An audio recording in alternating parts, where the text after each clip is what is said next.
The sound of glass shattering against the marble floor echoed through the luxurious Lagos mansion as Adunni Okafor stood frozen in the doorway, her pregnant belly prominent beneath her flowing Ankara dress. Her father, Chief Emeka Okafor, towered over her with rage blazing in his eyes, his hand still raised from striking the framed family photo from the side table. "You disgraceful child. You bring shame to the Okafor name." His voice boomed through the opulent sitting room, decorated with expensive Nigerian art and traditional carvings that spoke of old money and respect in Lagos society. What would you do if you walked in on this scene of family betrayal? Hit like if you've ever been cast out by those who should love you most, and comment below where you're watching from. Adunni's hands instinctively protected her 7-month belly as tears streamed down her face. "Papa, please listen to me. Kemi lied to you. I never slept with her husband." Silence. Chief Okafor's voice cracked like a whip. The 60-year-old oil magnate's face was twisted with disappointment and fury. "My own sister calls me to say she caught you in bed with Biodun. My own daughter, a home wrecker." Behind him, Adunni's stepmother Folake watched with barely concealed satisfaction, her arms crossed over her designer blouse. She had been waiting for this moment for years, watching for any opportunity to remove Chief Okafor's favorite daughter from the family equation. "That child you carry is evidence of your adultery," Folake added with venom. "No wonder you refused to name the father." Adunni's heart pounded as the domestic betrayal unfolded before her. At 25, she had built a successful career as a lawyer, hoping to make her father proud. Now she stood accused of infidelity in marriage, her Aunt Kemi's marriage, a crime she hadn't committed. "Papa, Aunt Kemi is lying because she wants to hide her own husband's cheating. She's using me as a scapegoat." Adunni's voice broke with desperation. Chief Okafor's face hardened further. "Enough lies. Pack your things. You are no longer my daughter. The Okafor name will not be tainted by your shame." The security guards stepped forward at his gesture, their faces apologetic but resigned. They had worked for the family for years and had watched Adunni grow up, but orders were orders. "Sir, please," one of them whispered. "She's pregnant." "I said remove her." Chief Okafor turned his back on his daughter, his shoulders rigid with anger and wounded pride. As Adunni was escorted from the only home she had ever known, her stepmother's triumphant smile burned into her memory. This was no random accusation. This was a calculated move in a game of emotional manipulation she hadn't even realized she was playing. Outside the wrought iron gates of the Okafor compound, Adunni stood alone on the bustling Lagos street, her suitcase at her feet and nowhere to go. The evening traffic honked and roared around her as vendors called out their wares, the city continuing its relentless pace while her world crumbled. Her phone buzzed with a message from an unknown number. "Enjoy your new life in the streets. You should have minded your business." The betrayal ran deeper than she had imagined, and as she looked back at the mansion that had been her sanctuary, Adunni made a silent vow. One day she would return, and when she did, the truth would finally come to light. But first, she had to survive what was coming next. Don't forget to like, subscribe, and turn on notifications for more gripping stories like this. What do you think Adunni should do next? Comment below. 5 years later, the black Mercedes SUV pulled up to the gates of Okafor Industries headquarters in Victoria Island, Lagos. The security guard squinted through the tinted windows, then stumbled backward in shock when he recognized the woman stepping out. Adunni Okafor, now Adunni Nwankwo, stood tall in a tailored burgundy business suit, her 4-year-old son Chisholm's hand firmly in hers. The little boy looked exactly like his grandfather, with the same piercing eyes and strong jawline that had made Chief Okafor a force to be respected in Nigerian business circles. "Mama, is this where Grandpa works?" Chisholm asked in perfect English, his curious gaze taking in the gleaming glass tower that housed one of Nigeria's most successful oil companies. "Yes, baby. This is where your grandfather built his empire," Adunni replied softly, her voice carrying the weight of years spent planning for this moment. The security guard fumbled for his walkie-talkie, his hands shaking as he recognized the woman who had been banished from the family 5 years ago. Madam Adunni? Is that you? She smiled, but it didn't reach her eyes. Hello, Ibrahim. Is my father in his office? Yes, Ma, but... Ibrahim hesitated, remembering the strict orders that had never been rescinded. You know, say. I know what he said. Adunni's voice was steel-wrapped in silk. But things have changed. Please call up to his office and tell him his daughter is here with his grandson. The transformation in Adunni was remarkable. Gone was the broken pregnant girl who had been cast out. In her place stood a confident woman who radiated success and determination. Her law practice in Abuja had flourished, and she had built a reputation as one of Nigeria's most formidable corporate attorneys. As they waited in the marble lobby, other employees whispered and stared. The resemblance between Little Chisholm and their CEO was unmistakable, and rumors began spreading through the building like wildfire. Mama, why is everyone looking at us? Chisholm asked, tugging at his mother's hand. Because they're about to witness history, my love.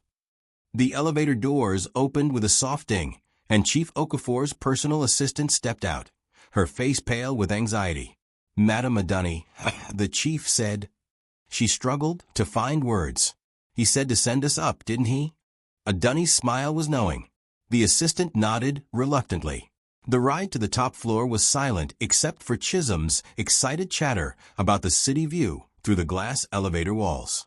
When the doors opened onto the executive floor, Adunni felt her heart rate increase, but her expression remained calm.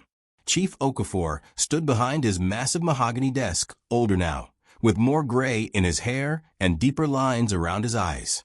His face showed a complex mixture of emotions as he stared at the grandson he had never met. So, he said finally, his voice carefully controlled, you've come back to gloat? I've come back for justice, Papa. Adunni stepped forward, keeping Chisholm close. And to introduce you to your grandson. The little boy looked up at the imposing man with curious eyes. Are you my grandpa? Mama says you're very important. Chief Okafor's carefully constructed armor cracked slightly at the innocent question, but he quickly hardened his expression. What do you want, Adunni? I want you to know the truth about what really happened 5 years ago. I have proof that will shock you. She pulled out a manila folder from her briefcase, but before she could open it, the office door burst open.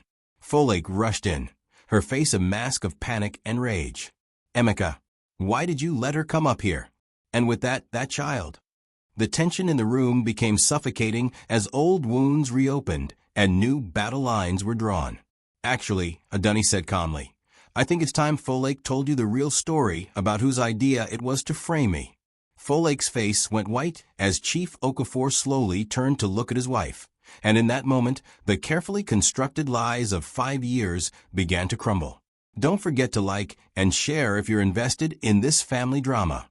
What dark secrets do you think Folake is hiding? Comment below. Frame you. Folake's voice pitched higher with false indignation. Emeka, don't listen to her lies. She's just trying to manipulate you because she needs money. But Chief Okafor was studying his wife's face with a keen eye that had made him a successful businessman. Years of negotiating deals had taught him to read people, and something in Folake's expression didn't sit right. What proof do you have? He asked Adunni, his voice carefully neutral. Adunni opened the manila folder and pulled out a stack of photographs and bank statements. 5 years ago, you believed Aunt Kemi when she said she caught me with her husband Biodun. But what you didn't know was that Folake had been having an affair with Biodun for months. That's preposterous. Folake shrieked, but sweat beaded on her forehead. Is it? Adunni laid the first photograph on the desk. It showed Folake and Biodun entering a hotel together, their body language intimate and familiar. This was taken 3 months before I was supposedly caught with him. Chief Okafor picked up the photo, his hands trembling slightly. His wife of 8 years, the woman who had comforted him through his first wife's death, stood before him as evidence of her betrayal stared back from the glossy paper. Where did you get this? Folake demanded, lunging for the photographs. From a private investigator I hired after I established my practice, Adunni replied smoothly. I spent years gathering evidence because I knew one day I would need to clear my name. Young Chisholm, sensing the tension, pressed closer to his mother. Chief Okafor's eyes kept drifting to the boy, noting every familiar feature that marked him as family. "There's more," Adunni continued, placing bank statements on the desk. "Folake has been siphoning money from your personal accounts to fund a separate business with Biodun. They planned to frame me so that when you died, she would inherit everything without your legitimate daughter in the way." The emotional manipulation that had torn their family apart was finally being exposed, layer by layer. Chief Okafor sank into his leather chair, the weight of the revelations crushing down on him. "Folake, is this true?" His wife's composure finally cracked. "You don't understand, Emeka. I never meant for it to go so far. Kemi approached me first. She suspected Biodun was cheating and wanted to catch him, but when she saw it was me." Folake's voice trailed off as she realized she had just confessed. "So you decided to destroy my daughter instead?" Chief Okafor's voice was dangerously quiet. "She was already pregnant with some man's bastard. I just gave you a reason to cut her off that you could live with." The cruelty of the statement hung in the air like a physical blow. Adunni felt tears prick her eyes, not for herself, but for her father, who was learning that his marriage was built on lies and betrayal. "Papa," Adunni said gently, "there's something else you need to know about Chisholm's father." Chief Okafor looked up from the damning evidence scattered across his desk, his eyes questioning. "He's not the result of an affair. Chisholm's father is Dr. Tunwankwo, the surgeon I was dating when you threw me out. We weren't ready for marriage then, but we are now. He proposed last month." She showed him her engagement ring, a simple but elegant diamond that caught the office lights. "You threw away 5 years with your daughter and grandson because of lies," Adunni said, her voice breaking slightly. "But I'm not here for an apology. I'm here because Folake and Biodun have stolen over 50 million naira from your accounts, and as your daughter, I thought you should know before they disappear with it." Chief Okafor's head snapped up, his business instincts overriding his emotional turmoil. 50 million? Folake backed toward the door, but security guards were already stationed outside. Adunni had planned this confrontation carefully. "Don't let her leave the building, Papa. I have evidence that they're planning to transfer the money to offshore accounts tomorrow morning." As the full scope of the betrayal became clear, Chief Okafor realized that his greatest enemy had been sleeping beside him for years, while his greatest ally, his daughter, had been exiled based on lies. But Folake wasn't finished fighting, and her next words would change everything. Comment your thoughts on this shocking betrayal. Have you ever been manipulated by someone you trusted? Share this with someone who loves family drama stories. You want to know the real truth? Folake's voice turned venomous as security guards blocked her exit. "Your precious daughter isn't the saint she's pretending to be." Chief Okafor and Adunni both stared at her, waiting for what they sensed would be another devastating revelation. "Tell him about the other reason you left Lagos, Adunni. Tell him about the client you were sleeping with while pregnant. Tell him about the bribery case you were involved in." Adunni's face went pale, and Chief Okafor noticed the subtle change in his daughter's demeanor. "What is she talking about?" The silence stretched between them until Adunni finally spoke. "There was a case, a corruption scandal involving a government contract. I had evidence that could have sent several politicians to prison. And Chief Okafor's business instincts told him there was more to this story. And I made a deal. I agreed to bury the evidence in exchange for them funding my law practice in Abuja." Adunni's voice was barely above a whisper. "I was pregnant, homeless, and desperate. I made a choice to survive." The revelation hit Chief Okafor like a physical blow. His daughter, whom he had raised to value integrity above all else, had compromised her ethics when pushed to the brink. "So you see," Folake said with malicious satisfaction, "your perfect daughter is just as corrupt as anyone else. At least I only stole from you. She sold her soul to politicians." Young Chisholm tugged at his mother's jacket. "Mama, why is the angry lady shouting?" The innocent question reminded everyone in the room what was really at stake. Not just money or reputation, but the future of a family that had been torn apart by lies and desperation. Chief Okafor studied his daughter's face, seeing not the successful lawyer she had become, but the scared, pregnant young woman who had been cast out with nothing. How much did they give you? 20 million naira. It's how I built my practice, bought my house, educated myself further. Adunni met her father's gaze directly. I'm not proud of it, Papa. But I used their dirty money to become successful enough to come back here and expose the truth about Folake. She's a criminal, Emeka. Folake pressed her advantage. You can't trust her. But Chief Okafor was already pulling out his phone. Folake, you've stolen 50 million from me.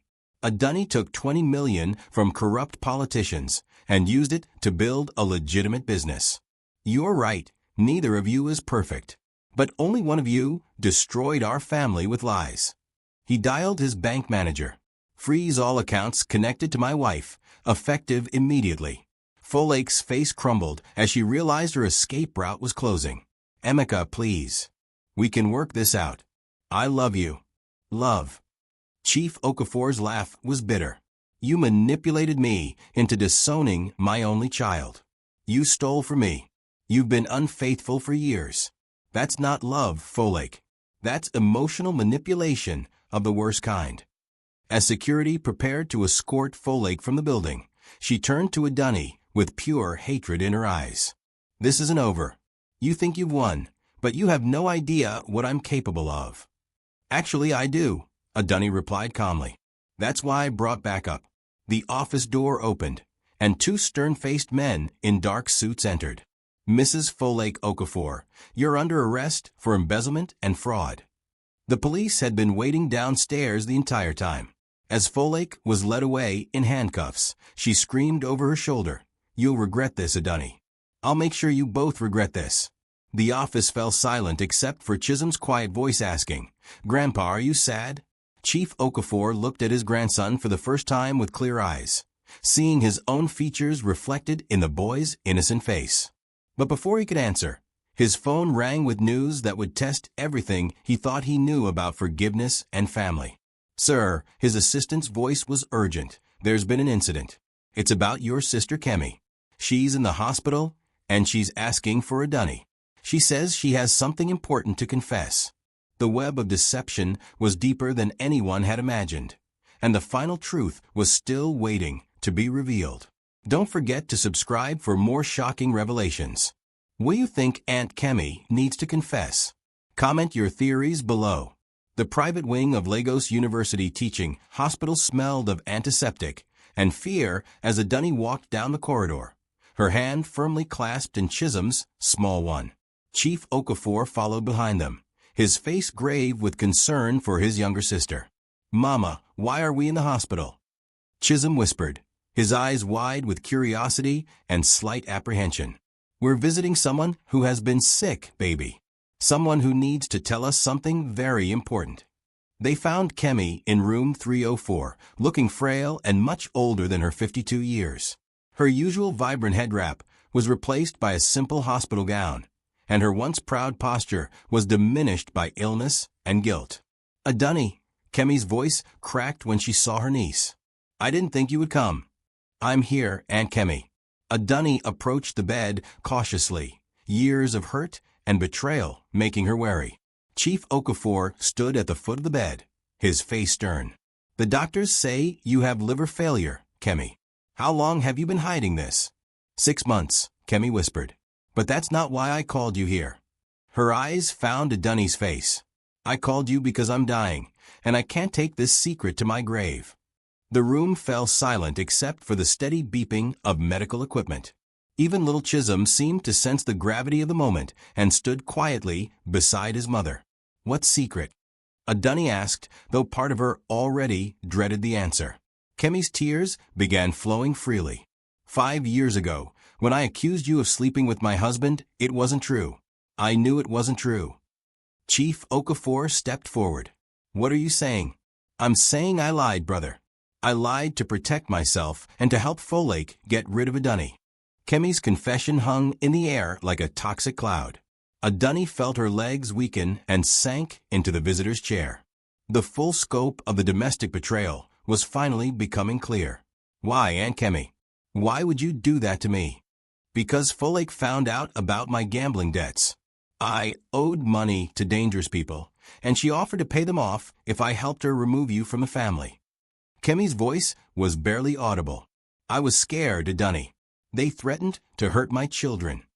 The emotional manipulation had run even deeper than Adunni had suspected. Her own aunt, the woman who had helped raise her after her mother's death, had been bought and paid for by Folake. So you knew I was innocent, Adunni said, her voice hollow with hurt. You knew I was pregnant and homeless, and you still let Papa throw me out. I told myself it was temporary, that once Folake got what she wanted, I could tell the truth and bring you home. Kemi reached out with a trembling hand. But months turned to years, and I was too ashamed to admit what I had done. Chief Okafor's hands clenched into fists. My own sister. You destroyed my family for money. Not just money, brother. Folake had evidence of my gambling addiction. She threatened to tell my husband, to ruin my marriage. I was weak, and I made the wrong choice. Kemi turned to Adunni with desperate eyes. But there's more you need to know. Adunni's heart sank. More. Biodun never touched either of us. Folake was having an affair, but not with my husband. She was sleeping with your father's business partner, Chief Adebayo. The revelation hit Chief Okafor like a thunderbolt. Chief Adebayo had been his friend and business partner for over 20 years. They had built their oil empire together, trusted each other with millions of naira in joint ventures. That's impossible, Chief Okafor said, but his voice lacked conviction. It's true, Kemi continued. They planned to wait until you died naturally, then merge your companies under their control. But when Adunni started asking too many questions about family finances during her legal training, they decided she had to be eliminated as a threat. The scope of the conspiracy was staggering. Adunni realized she hadn't just been thrown out for a false accusation. She had been strategically removed because her legal expertise made her dangerous to their long-term plans. Chisholm, Adunni said gently to her son, "Can you go sit in the chair by the window and look at your picture book?" As the little boy moved away, unable to fully understand the adult revelations swirling around him, Adunni leaned closer to her aunt. "Aunt Kemi, I need you to tell me everything. Every detail about their plan, every conversation you overheard, every document you saw." But before Kemi could respond, her heart monitor began beeping frantically. Nurses rushed into the room as the dying woman's body began shutting down. "Wait." Adunni gripped Kemi's hand. "You have to tell me where the evidence is." With her last breath, Kemi whispered, "Safe, deposit, box. First bank. Ikeja, the key is..." The monitor flatlined before she could finish, taking crucial information to her grave and leaving Adunni with only fragments of a puzzle that could destroy some of Lagos's most powerful men. As medical staff worked frantically to revive Kemi, Chief Okafor realized that his trusted business partner had been plotting against him for years, and somewhere in Lagos was a safe deposit box that could either save their family or destroy them all. Like and share if this story has you on the edge of your seat. What do you think is in that safe deposit box? Comment below. The funeral of Kemi Okafor was held 3 days later at the prestigious Ikoyi Cemetery, where Lagos's elite laid their loved ones to rest among marble monuments and well-manicured grounds. The gathering was an odd mixture of genuine mourners and vultures circling to see what secrets might be revealed. Chief Adebayo stood near the graveside in an expensive black agbada, his face appropriately somber, but Adunni noticed how his eyes kept scanning the crowd, as if he were looking for threats. As her father's business partner for over 2 decades, his presence was expected, but knowing what she now knew made his condolences feel like mockery. "My deepest sympathies, my old friend," Chief Adebayo said to Chief Okafor, his hand resting heavily on his shoulder. "Kemi was a good woman." "Yes, she was," Chief Okafor replied carefully, his voice giving nothing away. Since learning of his sister's deathbed confession, he had been walking a tightrope, pretending normalcy, while frantically trying to assess the damage to his business empire. Adunni stood beside her father in a simple black dress, little Chisholm holding her hand as he tried to understand why everyone looked so sad. She watched Chief Adebayo carefully, noting how he kept checking his phone and how his wife Ngozi seemed nervous despite the solemn occasion. Adunni, Chief Adebayo, approached her after the burial service. "I heard you returned to Lagos. Your father must be very proud of your success in Abuja." The man who had helped orchestrate her exile was now speaking to her, as if they were old friends. The audacity was breathtaking. "Thank you, Uncle Adebayo," she replied with careful politeness. It's amazing how the truth has a way of bringing families back together. Something flickered in his eyes, a brief moment of uncertainty that told her he suspected she knew more than she was letting on. "Indeed," he said, "truth is a powerful thing. Sometimes it can be dangerous for those who aren't prepared for it." The veiled threat wasn't lost on Adunni, but she simply smiled and nodded as if she had missed the implication entirely. Later that evening, back at the family mansion in Ikoyi, Adunni tucked Chisholm into bed in what had once been her childhood bedroom. The little boy was exhausted from the day's emotional weight. "Mama, why did the sick lady have to go away?" he asked sleepily. "Sometimes people get too sick to stay with us, baby. But she wanted to help us before she left, and that's what makes her brave." As Chisholm drifted off to sleep, Adunni made her way downstairs to her father's study, where she found him staring out the window at the Lagos skyline, a glass of whiskey in his hand. "I've been thinking about what Kemi said," he began without turning around. "About the safe deposit box." "I've been thinking about it too, Papa. Tomorrow, I'm going to First Bank Acadia to see if we can access it. It won't be easy. Without the key or proper documentation. I'll find a way. I'm a lawyer, remember? There are legal channels we can explore." Chief Okafor finally turned to face his daughter. "Adunni, if what Kemi said is true, then Adebayo has been stealing from me for years. The joint ventures, the offshore investments, the expansion projects, he's had access to everything." The magnitude of the potential theft was staggering.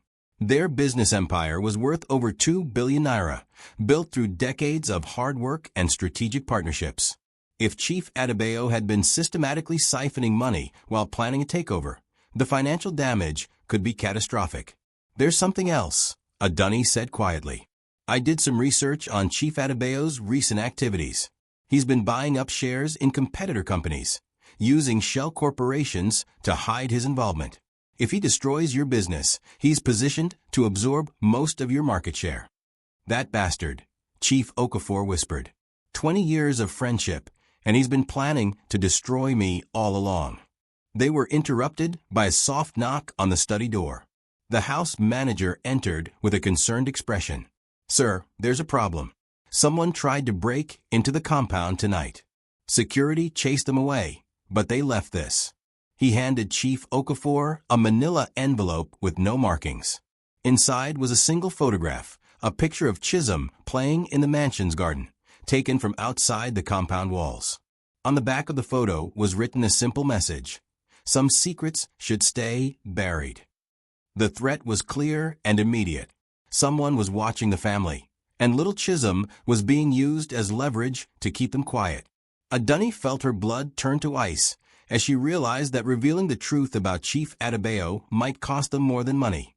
It might cost them everything they held dear. "Papa, we need to call the police." "No," Chief Okafor said grimly. "The police can be bought. If Adebayo is as powerful as we think, we can't trust anyone in official positions." As they stood in the study, both realizing the dangerous game they were now playing, neither of them noticed the figure watching from the darkness outside the mansion walls, waiting for the perfect moment to strike. The war for the Okafor legacy was about to begin, and the stakes had just gotten deadly. Share this story if you're loving the suspense. What would you do if someone threatened your child to keep you quiet? Comment your thoughts below, and don't forget to subscribe for the next shocking chapter. The morning sun cast long shadows across the polished floors of First Bank Acadia as Adunni sat across from the branch manager's desk. Legal documents spread before them like weapons in a battle she was determined to win. "Mrs. Nwankwo," the manager said carefully, "accessing a deceased person's safe deposit box requires very specific legal procedures, even with the death certificate and your identification as next of kin." "I understand the complications," Adunni interrupted smoothly. But as you can see from these documents, I have been granted legal authority to handle my late aunt's estate matters. The probate court has given me full access to investigate all of her financial holdings. She had spent the entire night preparing the legal groundwork, calling in favors from her professional network in Abuja. The documents were legitimate if expedited through connections that cost her significant political capital. The manager studied the papers once more, then nodded reluctantly. Very well, but you'll need to sign additional forms, and we'll require a police escort during the opening, as per bank policy for estate investigations. An hour later, Adunni found herself in the bank's basement vault, accompanied by 2 police officers and the manager. The safe deposit box was small and unremarkable, box number 247, but as the manager inserted both keys and the metal drawer slid open, Adunni felt her heart racing. Inside were documents, photographs, and a small digital recorder that looked like it had seen better days. I need to review these materials privately, Adunni told the manager. Is there a secure room where I can examine the contents? 20 minutes later, alone in a small conference room, Adunni began going through her dead aunt's insurance policy against betrayal. The photographs were devastating. Images of Chief Adebayo and Folake together in various compromising situations. But more importantly, pictures of the meeting with known money launderers and offshore banking representatives. The documents were even more damaging. Bank statements showing systematic theft from Okafor Industries, forged contracts that diverted funds to shell companies, and correspondence between Adebayo and foreign investors discussing the takeover of Chief Okafor's business empire after his expected death. But it was the digital recorder that contained the most explosive evidence. Adunni plugged in her earphones and pressed play, hearing her aunt's voice from beyond the grave. If anyone is listening to this, it means I'm dead and my conscience finally won. What I'm about to tell you will destroy some very powerful people, but it's the truth Adunni deserves to know. The recording contained conversations Kemi had secretly captured during her meetings with Folake and Chief Adebayo. Conversations that revealed not just their affair and theft, but their long-term plan to kill Chief Okafor and make it look like a heart attack. The doctor we bribed will say it was stress from the family scandal. Folake's voice was clear on the recording. Once Emeka is dead and Adunni is permanently discredited, we'll control everything. And if she tries to fight us legally, Chief Adebayo's voice asked, then we'll handle her the same way we handled that journalist who was investigating our offshore accounts last year. Adunni's blood went cold. They were talking about murder as casually as discussing the weather. The journalist mentioned David Okoro had died in a suspicious car accident 8 months ago while investigating corruption in the oil industry. She was so absorbed in the recording that she almost missed the soft knock on the conference room door. Mrs. Nwankwo, the manager's voice was nervous. I'm sorry to interrupt, but there are some men here who say they need to speak with you urgently. Through the conference room's glass partition, Adunni saw 3 men in expensive suits standing in the bank's main area. She recognized one of them immediately, Chief Adebayo's head of security, a man known for his efficiency in making problems disappear. They had found her. Quickly, Adunni pocketed the digital recorder and stuffed the most important documents into her purse. The photographs she left scattered on the table. Let them think that was all she had found. Tell them I'll be out in just a moment, she said to the manager, then immediately called her father. Papa, they're here. Adebayo's men found me at the bank. Get out of there now. Chief Okafor's voice was urgent. Don't try to be brave, just run. I have the evidence, Papa. Everything we need to destroy him. The evidence won't matter if you're dead. Get somewhere safe and call me. But as Adunni tried to leave the conference room, she found her path blocked by the 3 men. The bank manager stood behind them, his face apologetic but resigned. Mrs. Nwankwo, the head of security, said politely, Chief Adebayo would very much like to speak with you. He's waiting in his car outside. I'm sorry, Adunni replied with more confidence than she felt, but I have other appointments today. I'm afraid I must insist. His hand moved slightly, revealing the gun concealed beneath his jacket. It would be unfortunate if there were any complications. The bank's other customers had been quietly ushered away, and Adunni realized she was trapped. But years of legal training had taught her to think quickly under pressure. "Of course," she said calmly. "But first, I should mention that I've already sent copies of everything I found to my law partners in Abuja. If anything happens to me, they have instructions to release everything to the media and the Economic and Financial Crimes Commission." It was a bluff, but a convincing one. The head of security hesitated, speaking quietly into a hidden microphone. After a moment, he nodded. "Chief Adebayo says you're a smart woman.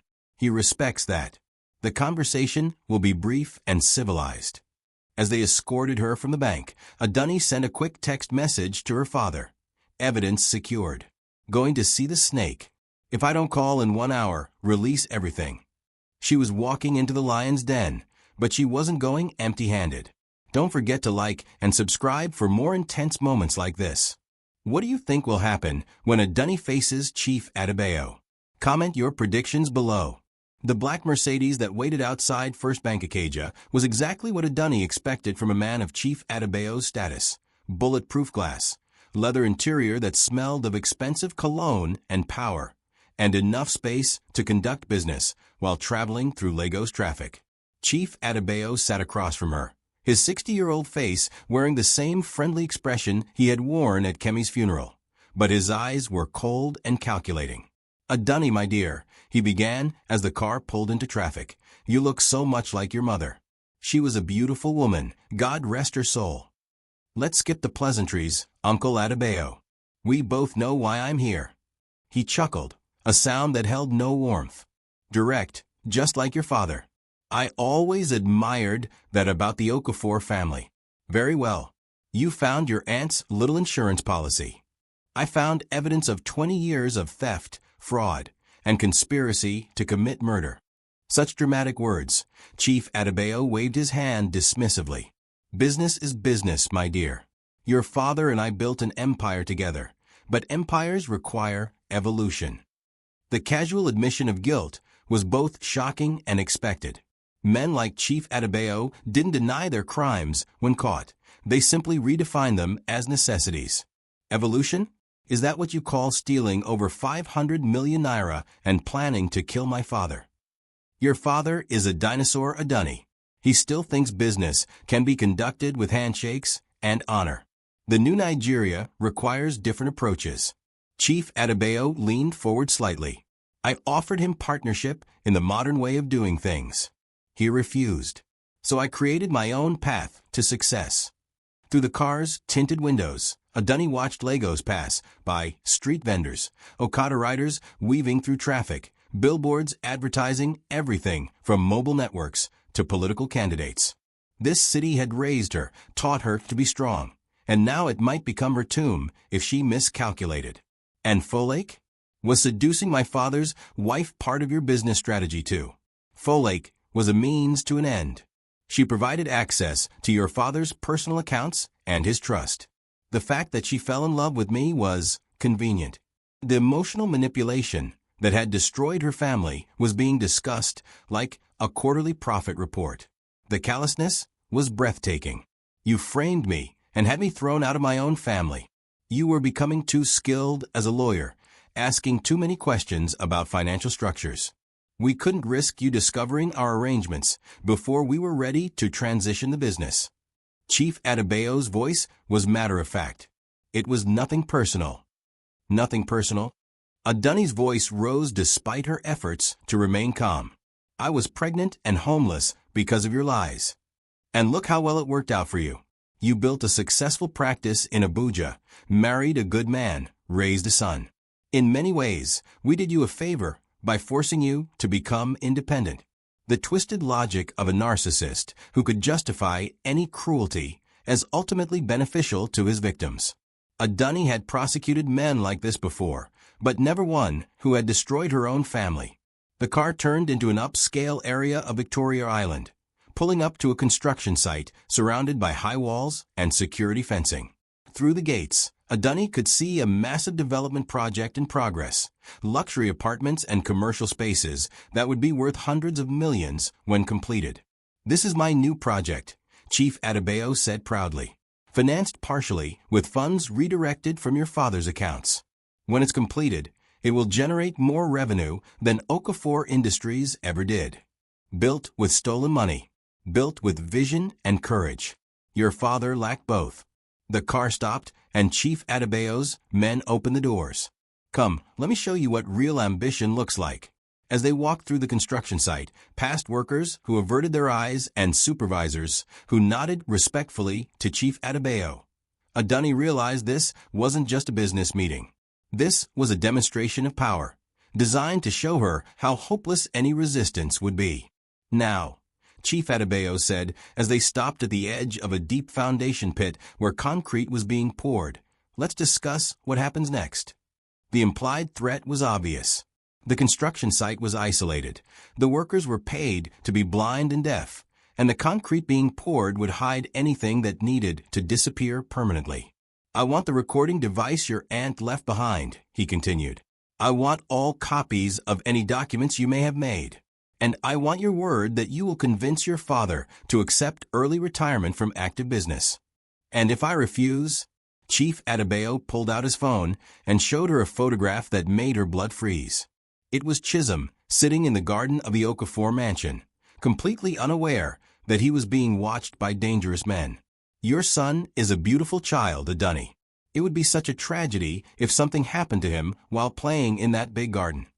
The threat against her child shattered any remaining pretense of civilized negotiation. This was no longer about business or money. This was about survival. But as Adunni stared at the photograph of her innocent son, she realized that Chief Adebayo had made a critical miscalculation. He had threatened the one thing that transformed her from a cautious lawyer into a mother willing to destroy anyone who endangered her child. You have 1 hour to decide, he said, signaling his men to escort her back to the car. Choose wisely. As they drove her back toward the city, Adunni's mind raced through possibilities and contingencies. She had the evidence to destroy Chief Adebayo, but he had the power to hurt her family. The game had reached its most dangerous phase, and the next move would determine whether justice prevailed or whether evil triumphed through violence and fear. But Adunni had learned something important during this terrifying encounter. Chief Adebayo was so confident in his power that he had revealed far more than he intended, and that overconfidence might be the weapon she needed to bring him down. Like and share if this story has your heart pounding. What do you think Adunni's plan will be to protect her son and expose the truth? Comment below. The emergency meeting took place in Chief Okafor's study at exactly 6 p.m., with security guards stationed at every entrance to the mansion. Present were Adunni, her father, Dr. Tun Nwankwo, who had flown in from Abuja immediately after Adunni's frantic phone call, and Commissioner of Police Ibrahim Musa, one of the few law enforcement officials Chief Okafor still trusted completely. He threatened my grandson. Chief Okafor's voice was deadly quiet as Adunni finished recounting her encounter with Chief Adebayo. That man has crossed a line that cannot be uncrossed. Commissioner Musa studied the evidence spread across the mahogany desk, photographs, bank statements, and most damning of all, the digital recorder containing Kemi's deathbed confession and the recorded conversations proving Chief Adebayo's crimes. This is substantial evidence, the commissioner said carefully. But you must understand, Chief Adebayo has connections at every level of government. Arresting him will be like declaring war on half of Lagos's power structure. Then we declare war, Dr. Tun said firmly, his usually calm demeanor replaced by the protective fury of a man whose family had been threatened. I won't let my son live in fear because some criminal thinks he can intimidate us into silence. Adunni looked around the room at the men in her life, her father, whose business empire was under attack, her fiancé, whose medical career could be destroyed by association with this scandal, and the police commissioner, whose own career was at risk by opposing such powerful corruption. There's another way, she said quietly. But it's dangerous, and it requires all of us to trust each other completely. She pulled out her laptop and connected it to the room's large screen. Chief Adebayo thinks he has all the power because he controls the traditional levers: money, connections, intimidation. But he's forgotten about the one thing he can't control: public opinion. On the screen appeared a detailed plan she had been developing during the terrifying car ride back from the construction site. Tomorrow is the annual Lagos Business Summit. Chief Adebayo will be giving the keynote address on ethics in modern Nigerian business. 500 of the most influential people in West Africa will be in attendance, plus live television coverage. Chief Okafor leaned forward. "You want to expose him publicly?" "I want to destroy him publicly," Adunni corrected. "But not just with accusations. With irrefutable proof broadcast live to the entire country." She clicked to the next slide, showing the Lagos International Convention Center's layout and security arrangements. "Dr. Tund, your hospital has a relationship with the convention center for medical emergencies during large events, correct?" "Yes, we provide standby medical teams for all major conferences." "Commissioner Musa, you have authority to provide security for high-profile events where criminal threats are suspected." "Within certain parameters, yes." "Papa, you're scheduled to present the Lifetime Achievement Award to Chief Adebayo at tomorrow's summit, aren't you?" Chief Okafor's smile was grim. "I am indeed, though I suspect the speech I'll be giving won't be quite what the organizers expect." Adunni outlined the plan in detail. It was complex, requiring perfect timing and multiple moving parts, but if executed correctly, it would not only expose Chief Adebayo's crimes, but do so in a way that made any retaliation impossible. "The risks are enormous," she concluded. "If anything goes wrong, he'll know we're actively fighting him, and the threats against Chisholm will escalate. And if we do nothing," Dr. Tund said, "we'll be living under his thumb forever, wondering when he'll decide we're too dangerous to leave alive." Commissioner Musa nodded slowly. "I can provide the security support you need, but once we move against him, there's no going back. He has friends in Abuja who could make life very difficult for all of us." Chief Okafor stood up and walked to the window overlooking the garden where his grandson had been photographed by Chief Adebayo's surveillance team. In the distance, Lagos glittered with the lights of millions of people going about their daily lives, unaware that a war for justice was being planned in this room. "My father built this business with integrity," he said finally. "My grandfather fought the colonial government for Nigeria's independence. I will not be the generation that surrenders our family's honor to thieves and murderers." He turned back to face the room. "We do this. We end Chief Adebayo's reign of corruption tomorrow, in front of the entire country." As the meeting broke up and final preparations were made, none of them noticed the figure in the garden using a long-range microphone to record their conversation. Chief Adebayo's surveillance network was more extensive than they had imagined, and their enemy now knew exactly what they were planning. The trap had been set, but the question remained: who would be caught in it? By midnight, when the last of the conspirators had left the mansion and the security guards had settled into their night shifts, a text message arrived on Chief Adebayo's phone. "They're planning something big at tomorrow's summit. Full details attached."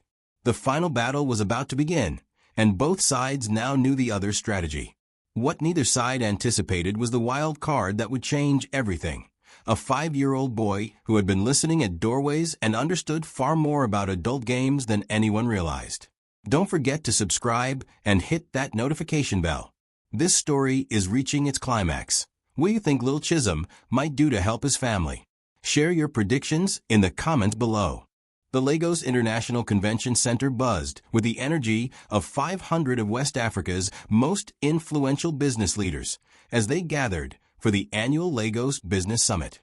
Television crews positioned their cameras for the live broadcast that would reach millions across Nigeria and beyond, while security personnel discreetly took their positions throughout the venue. Adunni sat in the front row, her heart pounding, as she watched Chief Adebayo take the stage for his keynote address on business ethics. The irony was so thick it was almost suffocating, but she maintained her composure, knowing that everything depended on perfect timing. "Ladies and gentlemen," Chief Adebayo's voice boomed through the convention center's sound system. "Today, I want to talk about the importance of trust in business relationships." In the wings, Chief Okafor waited with the prepared Lifetime Achievement Award, but the speech he planned to give bore no resemblance to the one written by the summit organizers. Commissioner Moose's men were strategically positioned throughout the audience, ready to move when the signal came. Dr. Tun sat with Chisholm in a special VIP section, the little boy dressed in his best clothes for what his mother had told him was a very important day for the family. What none of the adults knew was that Chisholm had overheard their planning session the night before and had formed his own plan to help. As Chief Adebayo continued his hypocritical speech about integrity and ethical leadership, Adunni checked her phone. Everything was in place. The sound technician, a friend of a friend who owed her a favor, was ready. The backup security detail was positioned. The media contacts had been briefed. The foundation of any successful business empire, Chief Adebayo proclaimed to thunderous applause, is built on honesty and mutual respect between partners. That was Adunni's cue. She stood up and began walking toward the stage, her movement causing a ripple of curiosity through the audience. Chief Adebayo noticed her approach, and his confident smile faltered slightly. "Excuse me," Adunni's voice carried clearly through her wireless microphone as she climbed the steps to the stage. "I'm sorry to interrupt, but I think the audience deserves to hear some actual examples of business ethics from someone who has lived them." The crowd murmured with confusion and excitement. This wasn't part of the scheduled program, but the drama was compelling. Television cameras swiveled to capture both speakers on stage. "Ladies and gentlemen," Chief Adebayo said smoothly, trying to regain control, "this is Miss Adunni Okafor, daughter of my esteemed business partner. I'm sure she has wonderful insights to share." "Actually," Adunni replied, pulling out the digital recorder, "I have something much more valuable than insights. I have the truth." She nodded to the sound technician, who immediately patched the recorder's audio into the convention center's sound system. Kemi's voice filled the massive hall. "What I'm about to tell you will destroy some very powerful people, but it's the truth Adunni deserves to know." As the recording played, revealing Chief Adebayo and Folake's affair, their systematic theft, and their conspiracy to murder Chief Okafor, the audience sat in stunned silence. Chief Adebayo's face went ashen as his own voice emerged from the speakers, casually discussing murder as a business strategy. "This is fabricated," he shouted into his microphone, but the damage was already done. Television cameras were broadcasting his panicked denial to millions of viewers across Nigeria. Commissioner Moose's officers began moving through the crowd, blocking all exits, as the full scope of the conspiracy played out over the sound system. The evidence was overwhelming and undeniable. But Chief Adebayo wasn't finished. His hand moved toward his jacket, where Adunni glimpsed the outline of a concealed weapon. In that moment, she realized that a cornered animal was the most dangerous of all. "You've destroyed everything," he screamed, pulling out the gun and pointing it directly at her. 20 years of work, ruined by one interfering woman. The audience erupted in screams and chaos as people dove for cover. But before Chief Adebayo could pull the trigger, a small voice called out from the VIP section, "Mama, duck." Little Chisholm had somehow gotten past security and was running toward the stage, his 5-year-old mind focused only on protecting his mother. The distraction caused Chief Adebayo to turn slightly, giving Commissioner Moose's sharpshooter the clear shot he needed. The gunshot echoed through the convention center as Chief Adebayo crumpled to the stage, his weapon clattering across the floor. In the aftermath of violence and revelation, Adunni scooped up her brave son while her father took the microphone to address the stunned audience. "Ladies and gentlemen," Chief Okafor's voice was steady despite everything that had happened. "What you've witnessed today is the power of truth to triumph over corruption. My daughter was cast out of our family 5 years ago based on lies orchestrated by the man you just heard confessing to theft and murder.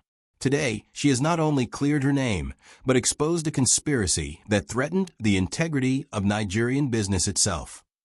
As Chief Adebayo was loaded into an ambulance under heavy police guard, his empire of corruption crumbling around him, Adunni held her son close and felt the weight of 5 years of pain and struggle finally lifting from her shoulders. "Mama," Chisholm whispered, "did we win?" "Yes, baby," she replied, tears of relief streaming down her face. "We won." The aftermath moved quickly. Folake, watching from her prison cell, saw her lover's downfall broadcast live on national television. The offshore accounts were frozen, the stolen money was traced and recovered, and a dozen other corrupt officials connected to Chief Adebayo's network were arrested in coordinated raids across Lagos. 6 months later, Adunni stood in her father's renovated office as the newly appointed chief legal officer of Okafor Industries, the company's integrity restored and its future secured. Her engagement ring caught the afternoon light as she reviewed contracts that would expand the business into new, ethical ventures.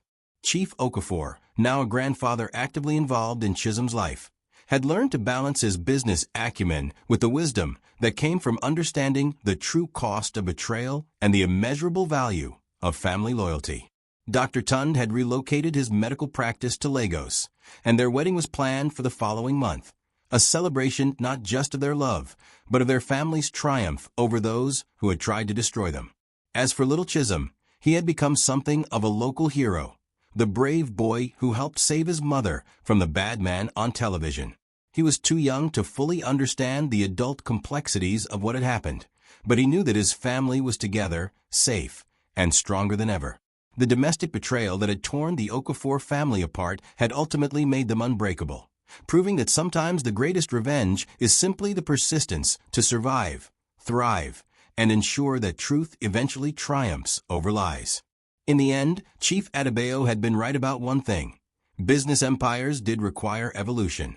But he had been wrong about what that evolution looked like. The new Nigerian business world needed more integrity, not less. More family loyalty, not more betrayal.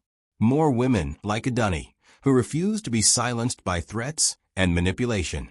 The Okafor name, once nearly destroyed by lies and conspiracy, now stood stronger than ever as a symbol of what was possible when courage confronted corruption and won.